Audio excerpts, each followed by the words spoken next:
Tergapa, betulkah harga petrol dan diesel masih murah di Malaysia? Assalamualaikum. Selamat menonton di channel Risolia TV Official. Alhamdulillah, harga petrol dan diesel Malaysia masih antara termurah walaupun dunia hadapi krisis dan konflik global. Apa khabar adik kakak bersama Amy? Ya, kita lihat carta di antara negara-negara, tengok perbandingan harga petrol dan diesel. Singapura, Laos, Thailand, Kemboja, Myanmar, Filipina, Vietnam, Indonesia, Arab Saudi dan Brunei. Yang terkini, harga diesel yang paling mahal di negara Singapura iaitu RM12.94 yang kedua negara Laos, RM4.58. Thailand RM4.86.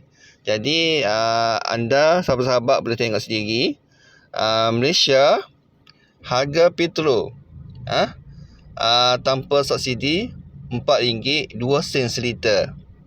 Harga petrol bersubsidi budi 95 RM1.99, RM1.99 seliter.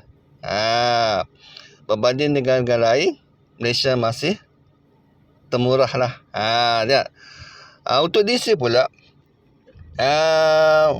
untuk Semenanjung, harga diesel dia RM5.17 seliter, dan Sabah dan Sarawak RM2.15 seliter.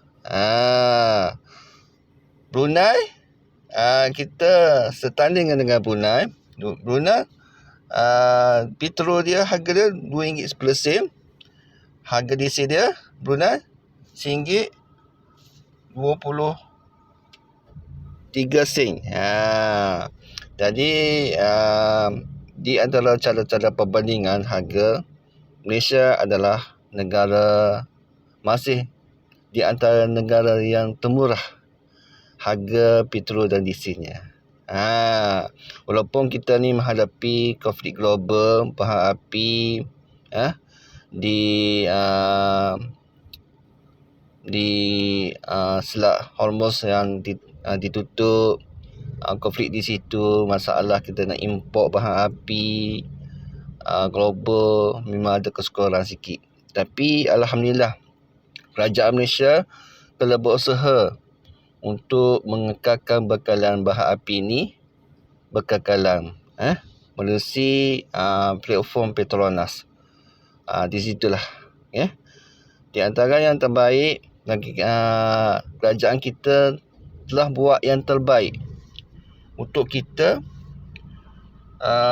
supaya ada kesinambungan bekalan air ni. Macam tu.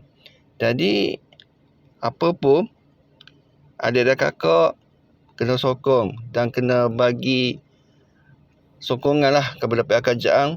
Semoga mereka dapat melaksanakan tugas mereka, tanggungjawab mereka dengan yang lebih terbaik lagi. Gitu. Jadi sahabat, jangan lupa komen, like dan share. Assalamualaikum.